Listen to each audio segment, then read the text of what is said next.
నేను చూస్తుండగానే ఆఖరిదేమో జగదాంబ జంక్షన్. మేము కాలేజీలో ఉంటప్పుడు సూపర్ బజార్ దగ్గర ఒక సెల్ఫ్ సర్వీస్ క్యాంటీన్ పెడితే అది గొప్పగా ఫీల్ అయిన రోజులు అవి 72, 73లో కాలేజీ నుండి వచ్చి. అలాంటిది విశాఖపట్నం ఎక్కడికి వెళ్ళిందంటే రామా టాకీస్ నుండేమో ఏయు జంక్షన్, మూలాన్పాలెం, హనుమంతవాక, ఎండాడ, మధురవాడ, బోయిపాలెం, తగరపోలస, భీమిలి వరకు కూడా ఎక్స్పాండ్ అయిపోయింది వైజాగ్. ఇటు బీచ్ రోడ్లో కూడా మొత్తం భీమిలి వరకు పెరిగింది. బికాజ్ ఇక్కడ ఒక సిటీ ఉంది కాబట్టి బేసిక్ కమ్యూనిటీస్ అలా పెంచుకొని వెళ్ళిపోతుంటే రోడ్లు పెరిగిపోతున్నాయి. కానీ అమరావతిలో మట్టి భూములు ఇచ్చారు, వాళ్ళు పొలాలు మాత్రం ఇచ్చారు. ఆ పొలాల మీద ఇప్పుడు బేసిక్ కమ్యూనిటీ స్టార్ట్ చేస్తున్నారు బ్రహ్మాండమైన రోడ్లతో, కరెంట్ కేబులింగ్ అండర్ గ్రౌండ్తో, వాకింగ్కి. ఇవన్నీ ఊరకనే గ్రాఫిక్స్ అని మాట్లాడుతున్నారు. అక్కడ ఫిజికల్గా నేను చూసాను జరుగుతున్నాయి. ఇది అప్రస్తుతంలాగా మీకు కనిపించవచ్చు. ఇప్పుడు అవన్నీ మాకెందుకని ప్రజలు కూడా అనుకోవచ్చు. కానీ వెకిలిగా మాట్లాడుతున్నటువంటి వారి కోసం ఈ మాటలు మాట్లాడుతున్నాను. అక్కడేం లేదనే దానికి ఇన్ని వేల ఎకరాలు లేఅవుట్ చేసి రూపాయి ఖర్చు లేకుండా విభజన జరిగినప్పుడు సీఎంకి ఇల్లు లేదు, ఏ సీఎం అయినా, ఎమ్మెల్యేలకు ఇల్లు లేవు, మంత్రులకి ఇల్లు లేవు, సెక్రటేరియట్ లేదు, ఎంప్లాయీస్ హైదరాబాద్ నుండి వచ్చి వెళ్తున్నటువంటి రాష్ట్రం పనిచేయడానికి. ఈ క్రమంలో వీటినన్నింటినీ సర్దుకుంటూ మాకు తెలుసు, నాకు ఇప్పుడు ఐఎమ్ 64, పోలవరం గురించి ఏం మాట్లాడుకుండే వాళ్ళమే. మా ముందున్న సీనియర్ నాయకులు, కాంగ్రెస్ నాయకులు ఎంతోమంది దీని గురించి ప్రతి సందర్భంలో మాట్లాడుతుండేవారు. సహకరించాలి, సహకరించకపోతే పర్వాలేదు, అడ్డు తగులుతుండడం చూసి నేను మళ్ళీ తెలుగుదేశంలోకి రావడానికి అదొక కారణం. ఫెడరల్ వ్యవస్థలో ఎవరు దయాదాక్షిణ్యాల మీద రాష్ట్రానికి డబ్బులు ఇవ్వవసరం లేదు. ఖచ్చితంగా ఇన్కమ్ని అన్ని రాష్ట్రాలకి జనాభా ప్రాతిపదికగా లేదా విస్తీర్ణం ప్రాతిపదికగా కేంద్రం డబ్బులు ఇవ్వాల్సినటువంటి అవసరం ఉంది. మన రాష్ట్రం సంబంధించి విభజన తర్వాత చెప్పినవేవీ చేయకుండా, జరగకుండా ఉండి, ఇది జరపకపోతే ఆంధ్రులు మన కాలు పట్టుకుంటారనే భావం నాకు నచ్చలేదు. మీరు సహకరించమని మిమ్మల్ని ప్రాధాయపడవసరం లేదు, కానీ మాకు హక్కుగా రావాల్సింది కూడా మీరు ఇవ్వకుండా మెలికలు పెట్టి అభివృద్ధిని అడ్డుకోవడానికి మీరు ప్రయత్నం చేస్తున్నారు. ఈ కారణం చేత కూడా తెలుగుదేశం పక్షాన్ని నుండి నేను చేయాల్సిన పనులు కొన్ని చేద్దాం అనుకునే పార్టీలోకి రావడం జరిగింది.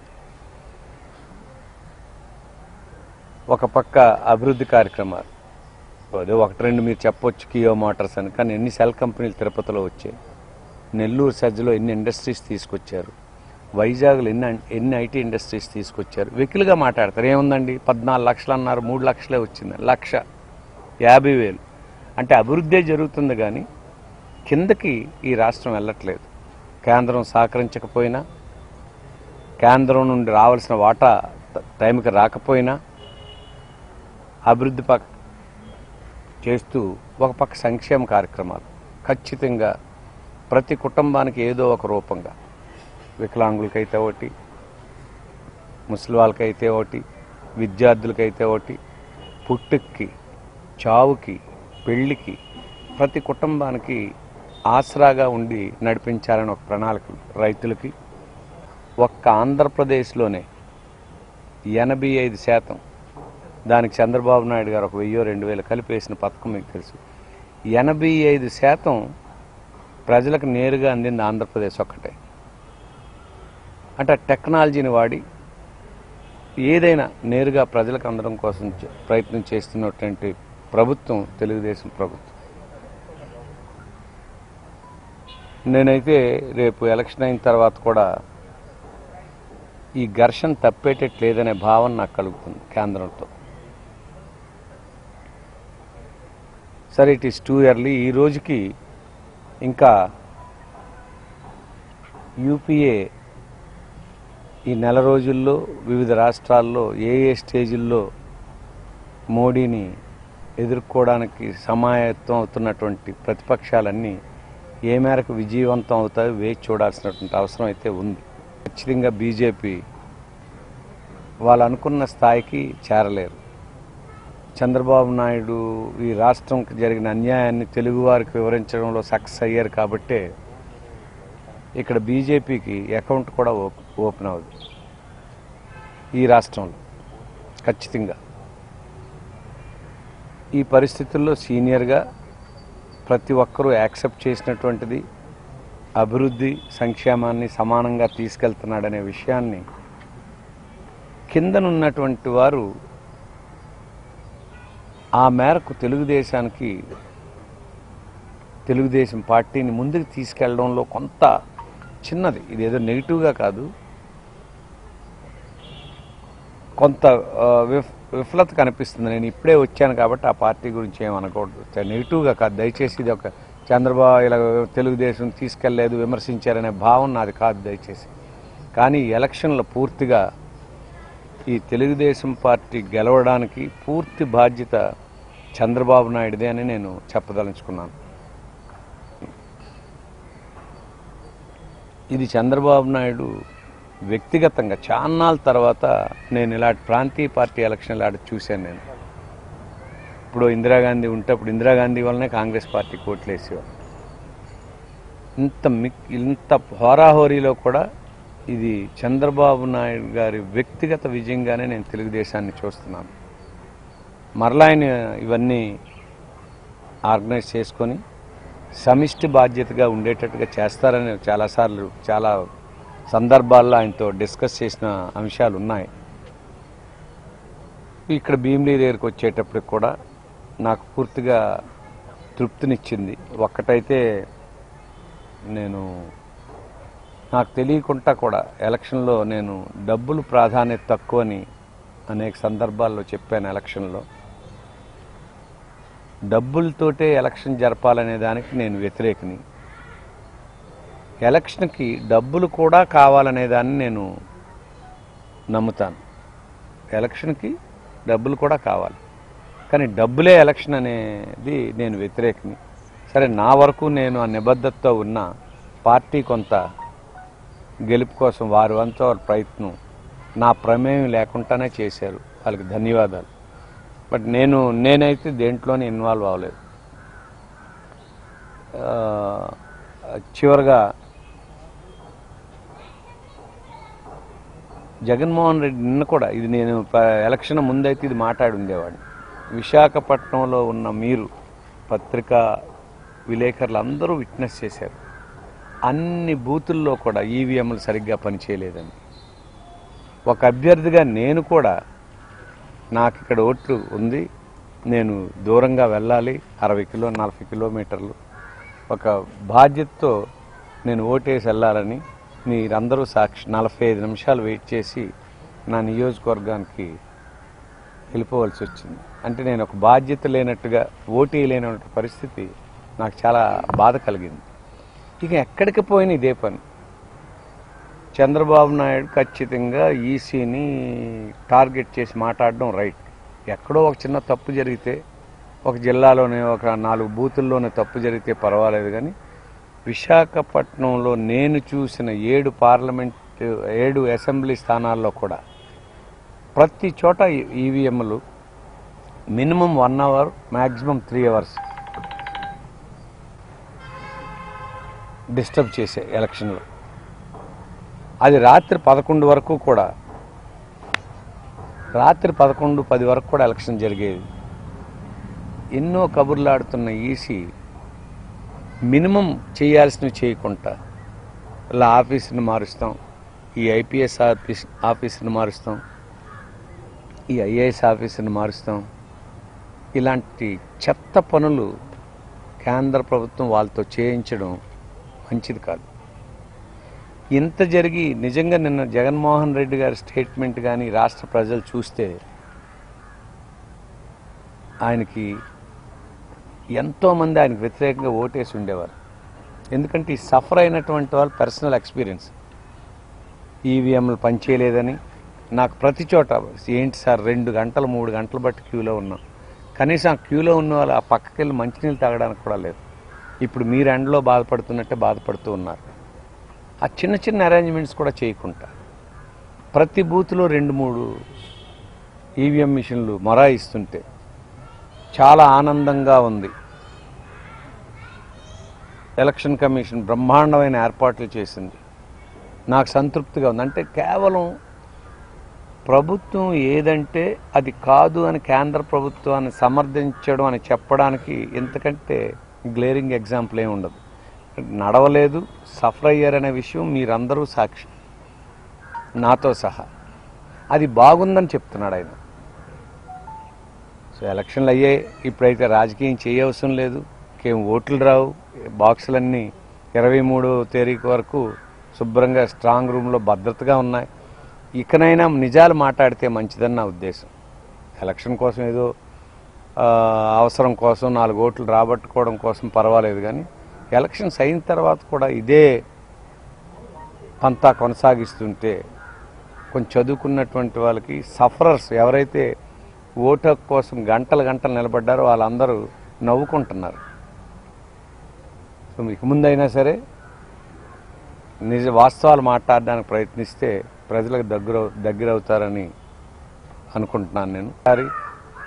సరే తర్వాత సర్వేలు ఎవరో రావచ్చు, ఇంకెవరైనా మన లోకల్గా ఉన్న సర్వేలు కూడా చెప్పవచ్చు. ఇప్పటికే చాలా సర్వేలు చంద్రబాబు నాయుడు గారికి 60 అని, జగన్మోహన్ రెడ్డి గారికి 120 అని, వారు 1 సైడ్ అని వీళ్ళు, వారు 1 సైడ్ అని వాళ్ళు, రకరకాల అభిప్రాయాలతో ఉన్నా. కొంత నేను ఇంతకుముందైతే పైన ఉన్నాను, చూడగలిగాను ఏరియల్ వ్యూ, కొన్ని చూడలేకపోయినా నా నియోజకవర్గం నా జిల్లా చూసిన తర్వాత మాత్రం నాకు ఖచ్చితంగా అనిపిస్తుంది. సరే అన్ని జిల్లాల్లో ట్రెండ్ ఒకలాగే ఉంటుందని నేనైతే చెప్పను, కానీ గతంలో చంద్రబాబు నాయుడు గారు గెలిచినటువంటి 100 సీట్లలో ఓ 15-20 కోల్పోవచ్చు. జగన్మోహన్ రెడ్డి గతంలో గెలిచినటువంటి 70లో ఒక 20 సీట్లు ఆయన కోల్పోవచ్చు.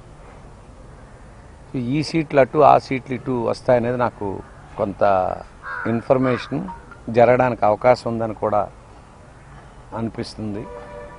సో మొత్తం మీద ఎలాగైనా మళ్ళీ సేమ్ నెంబర్ అటు నుండి ఇటు 90-100 మధ్యన ఆయన రావడానికి అవకాశం ఉంది. ఇంకా వాళ్ళందరూ 120-150 కూడా అంటున్నారు, పెరగచ్చు, కానీ అంతకంటే తక్కువ సీట్లు అయితే రావని ఖచ్చితంగా చెప్పగలను. అందుకంటే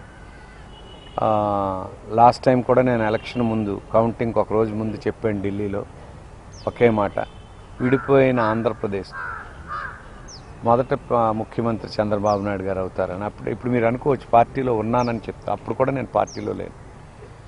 ఇంకొక విన్నపం ఏంటంటే మీ అందరికీ, ఇంతకుముందు నేను ఎట్లాగైతే పార్టీలో లేనప్పుడు నేను నా భావాలని వ్యక్తపరిస్తే ఎక్కువ మంది ఇష్టపడేవారో వాళ్ళందరినీ నేను రిక్వెస్ట్ చేస్తున్నాను, నేను తెలుగుదేశం పార్టీలో ఉంటే వ్యక్తిగతంగా సబ్బుమరి తెలుగుదేశం పార్టీలో ఉన్నానని చూడండి.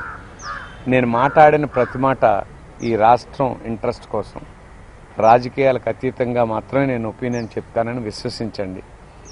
బహుశా ఇది కష్టం, ఒక పార్టీలో ఉండి అలా మాట్లాడతానని చెప్తే విశ్వసించకపోవచ్చు, కానీ నేనైతే మారను.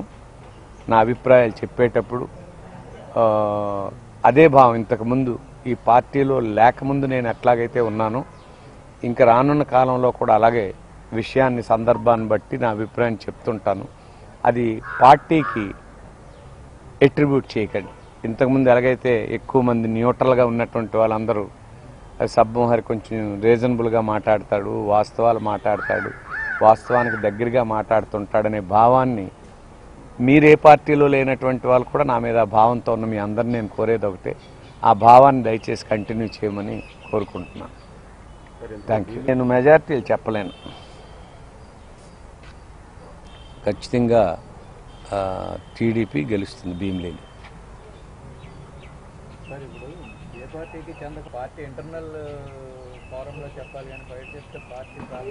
బహుశా ఇదే ఈ ఒక్క ప్రశ్న మీరు ఒక 6 నెలల క్రితం నన్ను అడిగారు ఈ చెట్టు కిందే, అప్పుడు కూడా చెప్పాను. విధానాలను వ్యతిరేకించను, అది ఇన్సైడే చెప్తాను. జరిగే రిజల్ట్ గురించి విధానాల గురించి నేను మాట్లాడను. అప్పుడు కూడా నా ప్రయత్నం నేను చేస్తాను అధినాయకుడికి ఒకసారి పార్టీలో ఉంటే నా నిబద్ధత మీ అందరికీ తెలుసు, ముఖ్యంగా మీకు తెలుసు. ఏ ఎలక్షన్ వచ్చినా సరే జెండా పట్టుకోవడం తప్పింది మరొకటి తెలియదు. ఆ విషయంలో నేనేమీ తప్పు చేయను. అభిప్రాయాలు వ్యక్తపరచడంలో మాత్రం ఇది ఈ రాష్ట్ర పరిస్థితులకు ఉంది, ఈ పరిస్థితులు ఇది జరగకూడదు, ఇది చేస్తే తప్పు, ఇలా జరగకుంటుంటే తప్పు అనే విషయం నేను మీకు గుర్తు తెచ్చుకోండి. ఒక 4 నెలల క్రితం ఖచ్చితంగా ఒక అర్బన్లోనే టీడీపీకి అనుకూలంగా ఉంది, రూరల్ అంతా వైఎస్ఆర్ పార్టీకి అనుకూలంగా ఉందని ఒక 4 నెలల క్రితం చెప్పాను. హోరాహోరీగా ఉంటుంది, అంత ఈజీ కాదు టీడీపీకి అని కూడా చెప్పాను. ఇప్పుడేమైంది, ఈ సంక్షేమ కార్యక్రమాలు ప్రజలకు అందడంతో రూరల్లో ఒక్కసారి ఏదైతే జగన్మోహన్ రెడ్డికి అనుకూలంగా ఉన్నటువంటి లేకపోతే వనరులు లేకపోతే ఉన్నాయనుకోండి, అవి ఒక్కసారి అలా స్లోగా టిల్ట్ అయ్యాయి. లేకపోతే ఇప్పుడు కష్టంగానే ఉండేది తెలుగుదేశం. కానీ దానికి కారణం ఎవరు? చంద్రబాబు నాయుడు తాలూకా వ్యూహరచన కానివ్వండి, ఆలోచన కానివ్వండి, పర్సనల్గా తనదే విక్టరీ. సో అప్పుడు అది చెప్తేప్పుడు అది యాక్సెప్ట్ చేస్తే అదేం తప్పు కాదు, అది చెప్పడం కూడా తప్పని నేను భావించిన. ఇప్పుడు చూడండి, ఖచ్చితంగా ఇప్పుడు ఎలక్షన్స్ అయ్యాయి, ఆంధ్రప్రదేశ్లో బీజేపీకి అకౌంట్ ఓపెన్ అవ్వదు, కానీ కేంద్రంలో అంత స్పష్టంగా ఇంకా కనిపించట్లేదు 15 రోజుల్లో ఏం జరుగుతుందో. మోడీకి 3 నెలలు 4 నెలల క్రితం ఉన్నంత అధ్వాన పరిస్థితిలో లేడు ఈ పల్వామా ఇన్సిడెంట్ జరిగిన తర్వాత. ఇది భారతదేశం లెవెల్, కానీ దీన్ని కౌంటర్ చేస్తారు ఇప్పుడు మమతా బెనర్జీ కానీ, శరద్ పవార్ కానీ, ఫరూక్ అబ్దుల్లా కానీ, నితీష్ కుమార్ యాదవ్ కానీ, చంద్రబాబు నాయుడు కానీ, మన ఒరిస్సా కానీ, కర్ణాటక కానీ, ఇవన్నీ మళ్ళీ ఈ ఎలక్షన్లో వారం రోజులు చాలు ఒకసారి ఒపీనియన్ మార్చడానికి, టిల్ట్ అవ్వడం కోసం, రిజల్ట్ రావడానికి. యాజ్ ఆన్ టుడే అలాగున్నా ఈ 4 రోజులు ఆంధ్రప్రదేశ్ ఎలక్షన్స్ అయిపోయాయి కాబట్టి వీళ్ళందరూ మళ్ళీ కాంగ్రెస్ అందరూ కలిసి, లేకపోతే రేపు మాయావతి, ములాయం సింగ్ యాదవ్లో ఇప్పుడు కాంగ్రెస్ కావడంతో 3 విభాగాలు అవడం వలన కూడా కొంత అక్కడ బీజేపీకి అనుకూలమైన పరిస్థితులు వచ్చాయి. అది లేకుండా ఎలక్షన్కి మళ్ళీ కలపగలిగారు అనుకోండి, కాంగ్రెస్, మాయావతి, ములాయం సింగ్ మళ్ళీ జీరోకి వెళ్తుంది బీజేపీ. సో ఇలాంటివి చేయడానికి ఒక 4 రోజులు టైం ఉంది కాబట్టి ఖచ్చితంగా వ్యూహాలు రచిస్తుంటారు. మీరన్ని దానికి మళ్ళీ దాటవేయడం కాకుండా ధర్మంగా మాట్లాడిన విషయం ఒక పార్టీలో ఉండి మాట్లాడకూడదని ఎవరు అనరు. ఆ మాట్లాడినటువంటి విషయాలు ఆ పార్టీకి హాని కలిగించిన వాళ్ళ అధినాయకులేమో కౌంటర్ చేసుకోవాల్సిన పరిస్థితి వచ్చినా మీరన్నది రైటే, కానీ అలాంటి పరిస్థితులు రాకుండా నేను మాట్లాడుకోగలను, నా విజ్ఞతను ఉపయోగించాను నేను అనుకుంటున్నాను. ఏవి కూడా ఇప్పుడు ఎవరైనా భారతదేశంలో చంద్రశేఖర్ ప్రధానమంత్రి అవుతారని ఊహించారండి? చంద్రశేఖర్ ప్రధానమంత్రి అవుతారని ఊహించలేదు. ఐకే గుజరాల్ ప్రధానమంత్రి అవుతారని ఊహించలేదు. చరణ్ సింగ్ ప్రధానమంత్రి అవుతారని ఊహించలేదు. దేవగౌడ్ ప్రధానమంత్రి అవుతారని కూడా ఊహించలేదు. సర్కమస్టెన్సెస్. మొదటిసారి గెలిచిన ఎన్టీ రామారావు గారు భారతదేశంలో నేషనల్ పార్టీలు ఏవి కూడా ప్రతిపక్ష హోదా పార్లమెంట్లో అందుకోలేకపోయారు. రాజీవ్ గాంధీ 405 సీట్లు గెలిచేటప్పుడు 22 సీట్లు గెలిచి తెలుగుదేశం ప్రతిపక్ష హోదా తీసుకుంది. అది ఊహించారా? ఆ తర్వాత మరలా ఆ ఛాన్స్ రాలేదు. నేనైతే ఏదో భజించేయడం కోసం చంద్రబాబు నాయుడు ప్రధానమంత్రి అవుతాడని చెప్పడం కాదు, కానీ సర్కమస్టెన్సెస్ నేను చెప్పిన వాళ్ళందరూ కూడా తర్వాత మరలా ఎంపీగా కూడా గెలవలేదు. ఒకవేళ అలాంటి పరిస్థితులు వచ్చాయనుకోండి, చాయిస్ అంటే ఏ పార్టీకి ఎన్ని వచ్చాయనే ఉంటాయి. మమతా బెనర్జీకి ఎన్ని వచ్చాయి, శరద్ పవార్కి ఎన్ని వచ్చాయి, నితీష్ కుమార్కి ఎన్ని వచ్చాయి, ఇట్లా ఆ అకౌంట్లు అన్నీ చూసుకోవాలి. డిఎంకేకి ఎన్ని వచ్చాయి, స్టాలిన్కి, కాంగ్రెస్కి ఎన్ని వచ్చాయి, ఇవన్నీ కలిసేటప్పుడు మేబీ యాక్సెప్ట్ చేస్తారో లేదా. అందుకని అది అతను నేను అనుకుంటాను అది చూడలేదు. కానండి మీరు అడిగింది చంద్రబాబు నాయుడికి ఆ అర్హత ఉందని ఆయన అని ఉంటే దాన్ని నేను ఏకీపిస్తాను. కానీ నేషనల్ పాలిటిక్స్లో పోలరైజేషన్సే ఆ నెంబర్ గేమ్. అలాంటి పరిస్థితి వస్తే ఎవరికైనా అవకాశం వస్తుంది. చాలా లిమిటెడ్ మెంబర్స్కే కొంతమందికి నేను ఇన్విటేషన్ పంపిస్తున్నాను. నన్ను మన్నించండి, ఈ మాట చెప్తున్నందుకు. మన్నించండి కాదు, క్షమించండి. మా అబ్బాయి పెళ్ళికి కూడా నా సహచరులు ఎంపీలకు కానీ ఎమ్మెల్యేలకు కానీ నేను ఇన్విటేషన్ ఇవ్వలేదు. మా రాజగోపాల్ ఊర్లో ఉండి పెళ్ళి కానీ వచ్చేసాడు. చూశాను నువ్వు ఇన్విటేషన్ అతనితో నేను వాడిన పదం రికార్డు లేవు కదా ఎవరు రాజగోపాల్ నాకు అత్యంత స్నేహితుడు. నా వైఫ్ చనిపోతే ఉదయం నుండి సాయంత్రం వరకు ఇక్కడే ఉన్నాడు. అతన్ని కూడా నువ్వు మనిషివా దున్నపోతే ఎందుకు వచ్చావు పెళ్ళికని అడిగాను నేను. అదే నువ్వు ఇన్విటేషన్ పంపలేదు ఊర్లో ఉన్నది అంతా చెప్పాను. చూడు ఇప్పుడు నువ్వు వచ్చావనుకో మిగతా వాళ్ళందరూ చూసి కేవీపీ రామచంద్ర, అరుణ్ కుమార్, నా మిత్రులందరూ, కేఎస్ రావు, లగడ మిగతా వాళ్ళందరూ ఓహో సబ్బం వారికి లగడపాటి ఒకడే ఇష్టం అందుకే అతను పిలిచాడు మనం పిల్లలేదని వాళ్ళు అనుకుంటారు. నేను అంటే ప్రెస్లో కూడా నన్ను మన్నించండి. ఇన్విటేషన్ లేకుండా ఎవరైనా వస్తే మిగతా వాళ్ళు నన్ను క్వశ్చన్ చేస్తారు, వాళ్ళకి ఎందుకంటే పంపించారు నన్ను పిల్లలేదని. సో నా ఇన్విటేషన్ మీకు వచ్చిన వాళ్ళు దయచేసి రండి.